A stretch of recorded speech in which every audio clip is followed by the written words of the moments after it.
Hello everyone. Today we will discuss about rectangular component of electric field intensity due to a point charge. So first of all we consider a point charge. वो point charge हम क्या लेके चलते हैं Q और उसको हमने कहाँ प्लेस कर दिया at O. O is the origin of rectangular component system X Y Z या रेक्टेंगुलर कोऑर्डिनेट सिस्टम क्या कह सकते हैं हम X Y Z. We have to calculate first of all हम क्या कैलकुलेट करेंगे electric field intensity at any point P due to point charge Q placed at the origin O.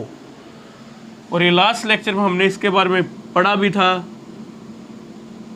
और where OP वो हमने क्या माना था एक जो पोजीशन वेक्टर होगा वो हमारे पास क्या है आर वेक्टर.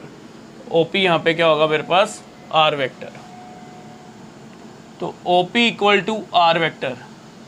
अब हमें पता है जो ये पी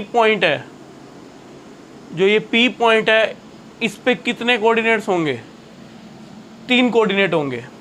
एक एक्स एक्सिस के लॉन्ग होगा, एक वाई एक्सिस के लॉन्ग होगा और एक जेड एक्सिस के लॉन्ग होगा.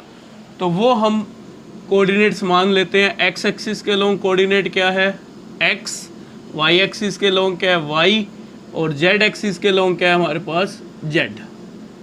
क्या क्या माने हमने 3 कोऑर्डिनेट्स क्या मान रहे हैं हम एक्स वाई जेड. क्योंकि इसको कैसे माना जाएगा ये देखो हमारे पास अगर मैं यहाँ से एक लाइन ड्रॉ करूँ परपेंडिकुलर एक्स एक्सिस पर तो मेरे पास एक्स आ जाएगा, तो ये वाई आ जाएगा. ऐसी मेरे पास क्या आ जाएगा जेड एक्सिस के रिस्पेक्ट जेड आ जाएगा. तो मैंने कोऑर्डिनेट्स मान लिए एक्स वाई जेड.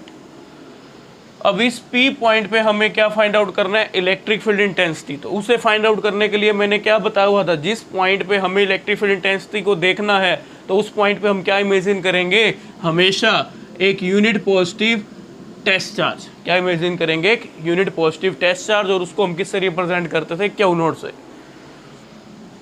तो अब हमारे पास 2 चार्ज हो गए, एक ये चार्ज है एक ये चार्ज है. अब अकॉर्डिंग टू कूलम्ब्स लॉ हम फाइंड आउट कर सकते हैं इलेक्ट्रिक फील्ड इंटेंसिटी क्या होगी. तो पहले हम क्या फाइंड आउट करते हैं इसमें फोर्स. फोर्स को कैसे फाइंड आउट करेंगे देखो अकॉर्डिंग टू कूलम्ब्स लॉ. क्योंकि लास्ट लेक्चर में हमने ये चीज पढ़ी थी the force acting on Q naught at point P that is F equal to 1/4 pi epsilon naught Q naught divide में डिस्टेंस क्या है हमारे पास आर स्क्वायर. ये डिस्टेंस आर कैसे क्योंकि आर वेक्टर का मैग्नीट्यूड क्या होगा आर, तो वो क्या होगा मेरे पास आर का स्क्वायर. और यहाँ पे क्या आ जाता था आर कैप. क्योंकि ये जो हमारे पास कूलम्ब्स लॉ है किसमें है हमारे पास in terms of vector form. ये हमने पहले सारी चीज़ को डिस्कशन किया हुआ है. तो F equal to 1/4 pi epsilon naught Q naught divide में आर स्क्वायर. और हमें ये भी पता अब यूनिट वेक्टर को हम कैसे रिप्रेजेंट करते थे भी जिस वेक्टर का ये यूनिट वेक्टर है तो ये किस वेक्टर का यूनिट वेक्टर है आर वेक्टर का, उसी को उसी के मैग्नीट्यूड से हम डिवाइड कर दें तो वो हमारे पास क्या बनता है unit vector of that vector. तो एफ वेक्टर अब इसको मैं ऐसे लिख सकता था आर कैप को. तो आर कैप मेरे पास क्या बना आर वेक्टर डिवाइड में आर. अब ये नीचे क्या है आर स्क्वायर यहाँ पे आर, नीचे क्या बन जाएगा हमारे पास आर क्यूब. तो एफ कितना आ जाएगा एफ वेक्टर कितना आ जाएगा हमारे पास 1/4 pi epsilon naught Q naught divide में आर क्यूब मल्टीप्लाई क्या आ जाएगा आर वेक्टर. और ऊपर देखो मैं यहाँ क्या लिख रहा था जो ओपी था वो मेरे पास क्या पोजीशन वेक्टर. और ये हमने +1 में डिस्कस पहले किया हुआ है भी किसी वेक्टर को हम कैसे रिप्रेजेंट करते हैं. अब ये क्या है मेरे पास आर पोजीशन वेक्टर. अब इसको मुझे रिप्रेजेंट करना है कोऑर्डिनेट्स की टर्म्स में, क्योंकि मुझे कंपोनेंट्स में फाइंड आउट करना है इलेक्ट्रिक फील्ड इंटेंसिटी को। तो उसके लिए मेरे को कोऑर्डिनेट्स की टर्म्स में लिखना पड़ेगा आर वेक्टर को। तो हम इसको आर वेक्टर को कैसे लिखते थे, एक्स आई कैप प्लस वाई जे कैप प्लस जेड के कैप। ऐसा क्यों लिखा, क्योंकि एक्स एक्सिस के लॉन्ग जो मेरे पास कंपोनेंट है एक्स, वो क्या है हमारे पास एक्स एक्सिस के लॉन्ग, वो क्या एक्स मैग्नीट्यूड एक्स है, और आई कैप क्या होता है उसका यूनिट वेक्टर, क्योंकि आई कैप क्या बताता है हमें डायरेक्शन, और डायरेक्शन किसकी बताता है एक्स एक्सिस की। तो एक्स आई कैप प्लस, अब दूसरा कंपोनेंट क्या है वाई, वाई है तो वाई एक्सिस के लॉन्ग जो मैग्नीट्यूड है या कंपोनेंट है वाई का, वो क्या है हमारे पास वाई, और जे कैप क्या बताता है हमें डायरेक्शन। तो ये डायरेक्शन किसकी है हमारे पास वाई एक्सिस के लॉन्ग। इसका मीन्स यानी हमें ये बता रहा है भी ये जो कंपोनेंट है ये किस डायरेक्शन के लॉन्ग है, किस डायरेक्शन के लॉन्ग है वाई एक्सिस के लॉन्ग, ऐसी ये जेड कंपोनेंट हो गया हमारे पास।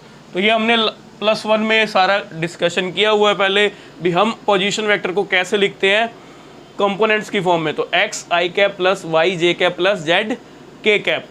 अब इसका मैग्नीट्यूड भी हमें चाहिए, क्योंकि यहाँ पे मैग्नीट्यूड भी है। तो मैग्नीट्यूड हम कैसे निकालते थे किसी भी पोजीशन वेक्टर का, जैसे आर मेरे पास वेक्टर है एक्स आई कैप प्लस वाई जे कैप प्लस जेड के कैप, तो हम क्या कर देते थे इनके मैग्नीट्यूड का स्केयर कर देते थे, और उसका स्केयर करके उसी के हम इक्वल कर देंगे। देखो जैसे आर वेक्टर का मैं स्केयर करूं, इसके मैग्नीट्यूड का स्केयर करूं, तो मेरे पास क्या बनेगा आर स्केयर। ऐसे ही मेरे पास एक्स वेक्टर का जो यहाँ पे मैग्नीट्यूड है वो क्या मेरे पास कंपोनेंट क्या माना हुआ एक्स, तो इसका हम क्या करेंगे X square plus Y square plus Z square. तो आर मेरे पास मैग्नीट्यूड की टर्म में कैसे आ जाएगा X square plus Y square plus Z square, और ऊपर पावर क्या बन जाएगी जो यहाँ स्केयर था वहाँ पे जाके क्या बन जाएगा 1/2। तो ये हमारे पास आ गया इन टर्म्स ऑफ मैग्नीट्यूड। तो हमेशा याद रखना, ये पहले भी +1 में हमने डिस्कस किया हुआ है, आर वेक्टर कोई भी वेक्टर है उसका मैग्नीट्यूड कैसे निकालते हैं, उसी के मैग्नीट्यूड का स्केयर कर देते हैं। जैसे आर वेक्टर है तो आर वेक्टर के मैग्नीट्यूड का स्केयर कर दिया, आर स्केयर इक्वल वैसे का वैसी, ऐसी एक्स का क्या था मेरे पास एक्स है एक्स वेक्टर के लिए, तो एक्स है तो उसका स्केयर, फिर प्लस वैसे का वैसी, ऐसी वाई का स्केयर हो जाएगा, वैसी जेड का स्केयर। तो ये ऐसे चलता है हमारे पास, क्योंकि हमें किसी वेक्टर का मॉडुलस, जब हम मॉडुलस ऑफ ए वेक्टर करते हैं तो हमारे पास हम उसी को ऐसे ही रिप्रेजेंट करते थे। तो ये हमारे पास वैल्यू आ गई आर की। अब इसमें वैल्यू पुट कर देंगे, F equal to 1/4 pi epsilon naught Q naught R ये रही वैल्यू हमारे पास, यहाँ पे आर क्यूब है तो वहाँ पे क्या बन जाएगा मेरे पास x square plus Y square plus Z square. अब इसका क्यूब करना है, क्यूब करेंगे तो सिंपल सी बात है, यहाँ पे कितना बन जाएगा 3/2, क्या बन जाएगा हमारे पास, क्योंकि 1/2 पहले है और 3 से मल्टीप्लाई करेंगे 1/2 की, तो क्या बन गया 3/2। आर वेक्टर किसके इक्वल है एक्स आई कैप वाई जे कैप प्लस जेड के कैप, ये वैसे का वैसे। तो ये हमारे पास आ गया force acting on Q naught at P. तो ये हमारे पास एफ आ गया। हमें क्या फाइंड आउट करना है, रेक्टेंगुलर कंपोनेंट किसका देखना है ई का, इलेक्ट्रिक फील्ड इंटेंसिटी। तो हमारे पास एफ आ गया, एफ वेक्टर आ गया, और हमें पता है जो एफ की डायरेक्शन ये भी पॉजिटिव ये भी पॉजिटिव, तो डायरेक्शन किस तरफ होगी एफ की दिस वन, और यही जो एफ की डायरेक्शन होती है वही किसकी डायरेक्शन होती थी हमारे पास ई की। तो ई निकालने के लिए हम क्या करते थे, क्योंकि ई का जो फॉर्मूला होता था वो हमारे पास क्या होता था E vector equal to F vector divide में क्यू नोट। अब इस क्यू नोट को मैं इधर ले आऊँ तो मेरे पास क्या आ जाएगा ई वेक्टर। तो इस क्यू नोट को हम इधर ले आए तो हमारे पास ई वेक्टर क्या बन गया, हमारे पास जो इलेक्ट्रिक फील्ड इंटेंसिटी आई उसकी वैल्यू क्या बनी 1/4 pi epsilon naught Q divide में x square plus Y square plus Z square, power कितनी है 3/2, मल्टीप्लाई किससे है ये एक्स आई कैप प्लस वाई जे कैप प्लस जेड के कैप। ये हमारे पास टर्म्स आ गई। तो ये हमारे पास क्या आ गई इलेक्ट्रिक फील्ड इंटेंसिटी आ गई। किस पे आ गया हमारे पास electric field intensity at any point P due to point charge.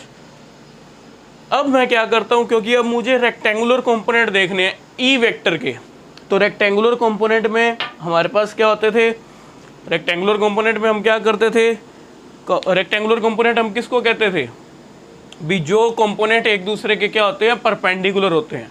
अब इसमें ई वेक्टर के मेरे को रेक्टेंगुलर कंपोनेंट बनाने हैं, तो मैं एक ई एक्स एक्सिस के लॉन्ग होगा, एक वाई एक्सिस और एक जेड एक्सिस के लॉन्ग होगा। तो हमारे पास ये देखो, ये मेरे पास क्या हुआ, ई एक्स वेक्टर हो गया, ये मैंने मान लिया ई वाई वेक्टर आ गया, और ये मेरे पास क्या आ गया, ई जेड वेक्टर आ गया। तो मैंने ई वेक्टर के क्या बना दिए, 3 रेक्टेंगुलर कंपोनेंट्स आ गए हमारे पास। कौन कौन से, E x, E y and E Z.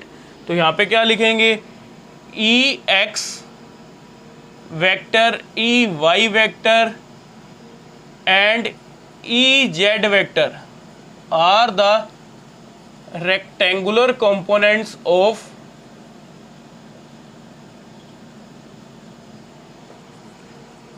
E vector. तो we get, तो हम E वेक्टर को कैसे लिखते हैं, E वेक्टर क्या आ जाएगा, E x vector plus E y vector plus E z vector.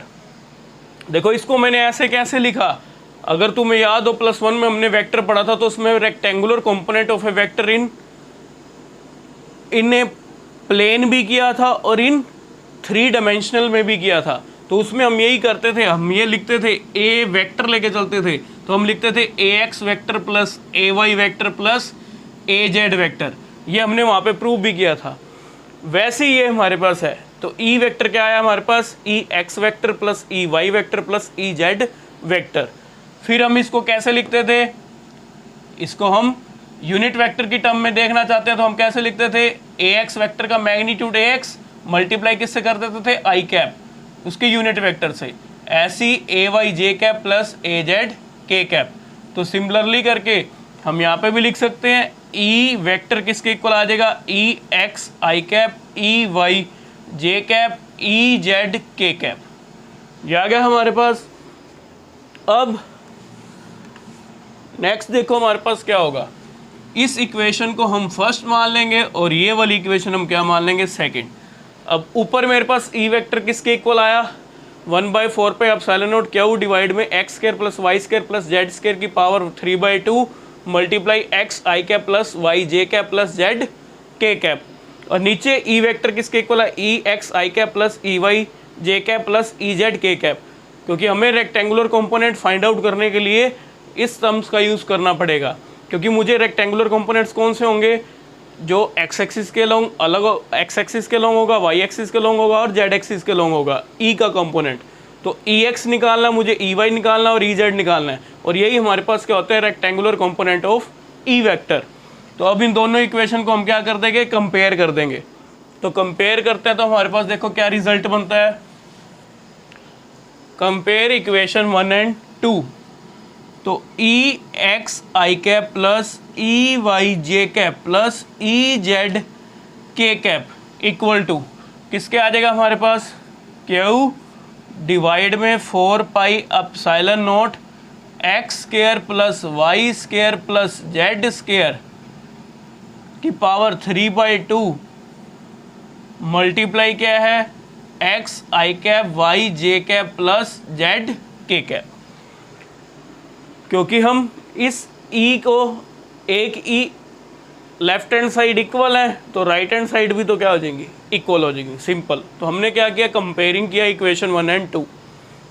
अब देखो मैं कंपेयरिंग द कोफिशिएंट ऑफ, अब मैं कौन से कोफिशिएंट को कंपेयर करना चाहता हूँ, आई कैप जे कैप एंड के कैप को। तो इसको कंपेयर करने के लिए पहले मैं इसको खोल दूँ, इसको खोलते हैं। देखो ई एक्स आई कैप ई वाई जे कैप प्लस ई जेड के कैप, तो हमारे पास देखो क्या आ जाएगा यहाँ पे, इसकी इसके साथ मल्टीप्लाई करते हैं, क्योंकि ये सारे फैक्टर की मल्टीप्लाई किससे होगी, इसके साथ फिर प्लस इसके साथ फिर प्लस इसके साथ करें। अब करो, यहाँ पे क्या आ जाएगा, क्यू एक्स डिवाइड में 4 pi epsilon naught X square plus Y square plus Z square divide में 3/2 मल्टीप्लाई आई कैप फिर प्लस क्यू डिवाइड में ये सब इसकी से मल्टीप्लाई होगी वाई जे कैप से। तो क्यू वाई जे कैप डिवाइड में क्या आ जाएगा, 4 pi epsilon naught X square plus Y square plus Z square की पावर 3/2, फिर प्लस इसके साथ करते हैं क्यू जेड के कैप डिवाइड में 4 pi epsilon naught X square plus Y square plus Z square की पावर 3/2। अब देखो हमारे पास अलग अलग कंपोनेंट्स बन गए। अब मैं इसको किसके साथ कंपेयर करूँगा, comparing the coefficient of I cap, J cap and के कैप। अब देखो इनको हम सेपरेटली इक्वल कर सकते हैं। जब भी ऐसी कंडीशन आ जाए तो हम इसको क्या करेंगे, आई कैप वाले को आई कैप वाले के साथ इक्वेट करेंगे सेपरेट, जे कैप वाले को जे कैप के साथ और के कैप को के कैप वाले के साथ। तो अभी तो हमारे पास क्या आएंगे, रेक्टेंगुलर कंपोनेंट्स आ जाएंगे ई के। तो देखो अब हमारे पास करें, अब इसको इसके साथ कंपेयर करते हैं। तो आई कैप वाले को आई कैप वाले के साथ कंपेयर करेंगे। यहाँ क्या लिखेंगे, comparing the coefficient of I cap, J cap and के कैप। तो वी गेट, तो कंपेयर करें अलग अलग, इसको इसके साथ कंपेयर करते हैं। ई एक्स, यहाँ पे आई कैप का कोफिशिएंट क्या है, ई एक्स, यहाँ पे क्या है क्यू एक्स डिवाइड में क्या आ जाएगा 4 pi epsilon naught X square plus Y square plus Z square की पावर 3/2।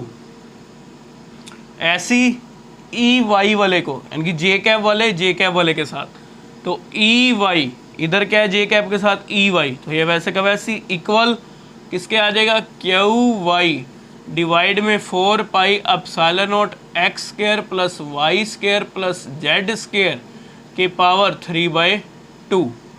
वैसे ही अब जेड वाला करेंगे इसके साथ, तो ई जेड किसके इक्वल आ जाएगा, क्यू जेड डिवाइड में 4 pi epsilon naught X square plus Y square plus Z square की पावर 3/2।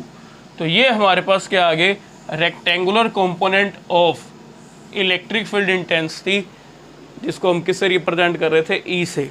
तो वो रेक्टेंगुलर कंपोनेंट्स क्या बने, E x, E y, E z. तो ये हमारे पास उसकी वैल्यू आ गई।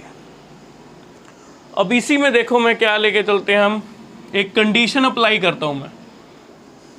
देखो क्या कंडीशन लगाता हूँ, अगर मैं कह दूँ जो x है equal to Y equal to Z, मान लो मैंने सपोज कर लिया अभी जो मेरे पास यहाँ से x था, जो y था, जो मेरे पास z की वैल्यू थी, वो मेरे पास क्या है, तीनों इक्वल हैं।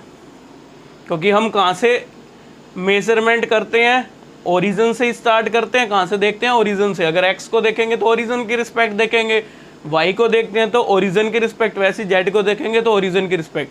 भी यहाँ पे भी 2 सेंटीमीटर, y एक्सिस में भी 2 सेंटीमीटर और z एक्सिस में भी कितना, 2 सेंटीमीटर, 2 2 2। समझ आ रहा है ना ये चीज़, यहाँ पे भी 2, यहाँ पे भी 2 वैल्यू हमारे पास, और यहाँ पे भी क्या 2। तो इसका means x equal to Y equal to क्या हो जाएगा मेरे पास, z। अगर x equal to Y equal to Z अगर मैं कंडीशन लेके चल रहा हूँ, तो उस कंडीशन में देखो यहाँ मैं वैल्यू पुट करूँगा, तो इसको सोल्व करूँगा, तो तुम्हारे पास जो ये वैल्यू आएगी E x, E y, E z, ये भी क्या आएंगे, इक्वल आएंगे। तो E x equal to E y equal to E z, then E x equal to E y equal to E z. अगर x equal to Y equal to z लेके चलते हैं तो हमारे पास जो E x, E y, E z की value भी क्या आएगी, आइडेंटिकल, यानी कि सेम आएगी। हमारे पास वैल्यू क्या आएगी, सेम आएगी। इसका मीन्स हमें इससे ये चीज़ समझ आएगी। देखो इस चीज़ को समझो, कैसे कह रहा हूँ मैं। ये मान लो हमारे पास x एक्सिस और ये क्या है, y एक्सिस हो गया हमारे पास, और ये मेरे पास क्या है, z एक्सिस। तीनों म्यूचुअली परपेंडिकुलर होगी हमारे पास एक्सिस। अब ये ओरिजिन हो गया हमारे पास, O is the origin of rectangular coordinate system. तो ये x, ये y और ये z। अब यहाँ से देखूँ, ये x की वैल्यू ये है, y की वैल्यू ये होगी यहाँ पे, और z की वैल्यू यहाँ होगी। अब ये तीनों इक्वल हैं। अगर ये तीनों इक्वल हैं तो इसका मीन्स अगर मैं ओरिजिन की रिस्पेक्ट में इलेक्ट्रिक फील्ड का कंपोनेंट देख रहा हूँ, तो ई एक्स देख रहा हूँ, चाहे ई वाई देख रहा हूँ या ई जेड देख रहा हूँ, तो वो मेरे को कैसे दिख रहे हैं, सेम आएगी वैल्यूज़ क्या आएंगी मेरे पास, सेम। अब ई एक्स भी वैल्यू जितनी ई एक्स की वैल्यू उतनी ई वाई की उतनी ही किसकी है, ई जेड की वैल्यू। इसका मीन्स जो मेरे पास एक सिमेट्री बनेगी, क्योंकि 3D की फॉर्म आ गई, तो चाहे मैं यहाँ से देख रहा हूँ इतनी दूरी पे, चाहे मैं इस दूरी से देखूँ, चाहे पीछे इस दूरी से देख रहा हूँ, जहाँ से देखें तो ई की वैल्यूज़ हमारे पास क्या बनेगी, सेम बनेगी। E x, E y, E z तीनों की वैल्यू क्या आएगी, सेम आएगी। इसका मीन्स जो मेरे पास सिमेट्री बनेगी, electric field intensity due to point charge, वो सिमेट्री कैसे बनेगी, एक स्फेरिकल सिमेट्री बनेगी। कौन सी सिमेट्री बनेगी, एक spherical symmetry.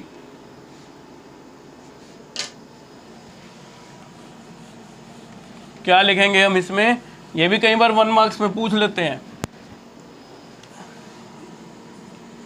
Electric field intensity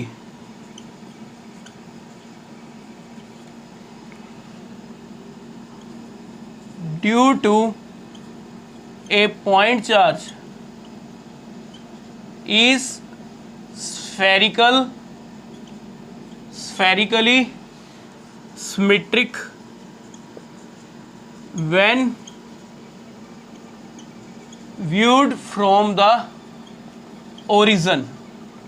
अगर मैं ओरिजिन से इस चीज़ को देखता हूँ तो मेरे पास क्या है, जैसे मैं इधर देखूँ कंपोनेंट ई एक्स वाला, तो वैल्यू क्या आएगी मेरे पास, जितनी वैल्यू ई एक्स वाली होगी उतनी ई वाई वाली है, उतनी मेरे पास क्या होगी, ई जेड वाली। चाहे मैं इस तरफ से देख रहा हूँ, क्योंकि इसको रिप्रेजेंट ऐसे किया तो ऐसे होता है जेड, तो ये वाली चीज़ ऐसे है हमारे पास, तो हम इसको रिप्रेजेंट ऐसे करते हैं। तो चाहे ई एक्स इधर देख रहे हैं, चाहे ई वाई इधर देख रहे हैं, ई जेड, क्योंकि वैल्यूज़ क्या होंगी, सेम आ रही हैं, क्योंकि x equal to Y equal to क्या है हमारे पास, z। कंडीशन लगा दी हमने, जिसके कारण E x equal to E y equal to क्या है हमारे पास, ई जेड। तो उससे जो सिमेट्री बनी ओरिजिन से अगर हम देखते हैं, तो हमारे पास जो सिमेट्री बनेगी वो कैसे बनेगी, स्फेरिकल सिमेट्री।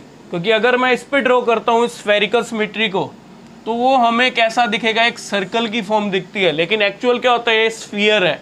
क्योंकि मैं इतनी, यहाँ से ये ओरिजिन है मेरे पास ओ, अब इतनी दूरी यहाँ से भी देखूँ, समझ रहे हो ये कंडीशन, यहाँ से इतनी दूरी पे भी देखें, चाहे मैं उससे पीछे वाली दूरी पे भी देखें, क्योंकि ये जेड एक्सिस वाली बात आ गई, तो हमारे पास क्या बनेगी, एक स्फीयर बनेगा। क्या बनेगा, स्फीयर, इनकी 3D की फॉर्म आ जाएगी। तो हमें क्या पता चला, electric field intensity due to a point charge is spherical symmetric when viewed from the origin, because, क्यों ऐसा दिख रहा है, क्योंकि because the components of electric field are identical। क्योंकि कंपोनेंट हमारे पास कैसे आ रहे हैं, सेम आ रहे हैं। I hope you will understand. Thank you, have a nice day.